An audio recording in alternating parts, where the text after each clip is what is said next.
Hello. I went to Fox Farm in Connecticut, and this is their IPA Wile, a citrus single hop IPA, pretty strong, 7.4.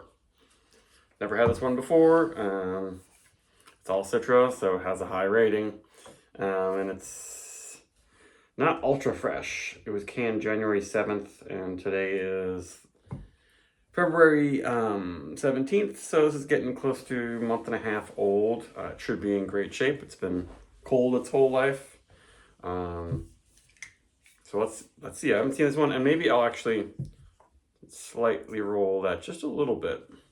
So I've noticed that in the past, some other IPAs clear up a little bit after about a month, and that rolling it just kind of adds a little bit of the haze. You don't want to really. Sometimes I'd like drink a bunch of one of these and then I stir up the bottom like this and pour it, and then you get too many chunks and it can be harsh. So be a little careful with that. If you do a little light roll, that might help. You can always kind of like pour about half of it, then look and see if that seems like it's much hazy. Yeah, this is a really wide glass, so you can't see my finger through there. So I'll do a light swirl. But you don't really necessarily want a huge amount of of really yeasty, chunky haze that's gonna it's contribute to a bad mouth feel and throat burny stuff. Yeah, that added a little bit more. So there you go, Wile. Head looks really nice. Yeah, really good head. Smells some good stuff. Some dense bubbles. And yeah, it's not ultra hazy, but doesn't need to be. And the Fox Farm profile, their use profile is so interesting. Sometimes it's almost bubblegummy to me. It's just very. It's got that kind of cotton candy bubblegum thing, but then it's also floral. At least all Citra. Citra tends to give me these juicy fruit, these kind of bubblegummy flavors, more like not traditional bubblegum flavor, which is more Belgian, but more like other flavors of bubblegum, like whatever juicy fruit is, and cotton candy bubble yum, and that doesn't taste exactly like cotton candy. And there's definitely some orange, but super sweet candied orange. Maybe passion fruit, peach. That smells pretty nice.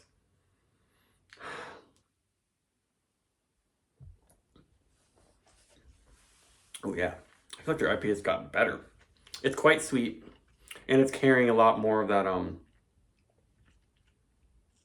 that cotton candy bubble yum. But then there's a sort of a dank, some kind of a dank thing, some sort of a green thing going on. It's a little bit of a spiciness, but it's not distracting. And there's some bitterness in this, but I think it might just also be insane amount of hop oil drying out my tongue. Yeah, that's good. That is nice. And the flavor, there's kind of a candied lemon thing. Not very bitter or acidic or astringent, but just some sort of all these really, really candied sweet citrus notes. And then tropical stuff, the way they use the citra in here, they're pulling out a lot of flavors. Definitely their yeast is throwing a lot of stuff out there. Maybe there's some melon, cantaloupe stuff.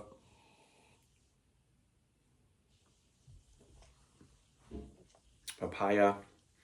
It's actually, it reminds me quite a bit of the an all citra what is it, burial IPA that I got. I forget all the names of their beers. It was also similarly strong. And the finish of this has a little bit of a spiciness carrying, but it's not getting too earthy.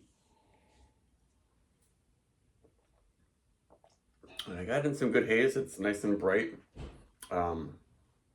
Bright colored. It's weird in the beer world. Sometimes when people say bright, they mean clear, which is so vague. It comes from like brewers the old times. They would want, like 20 plus years ago, they want their beers to be super clear, almost all styles except for like wheat beers.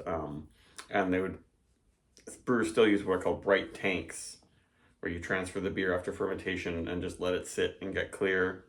But yeah, that's why it can be confusing if you're hearing people talk about bright beer. I'm saying more like it's a bright yellow color, a bright sort of pale orange yellow.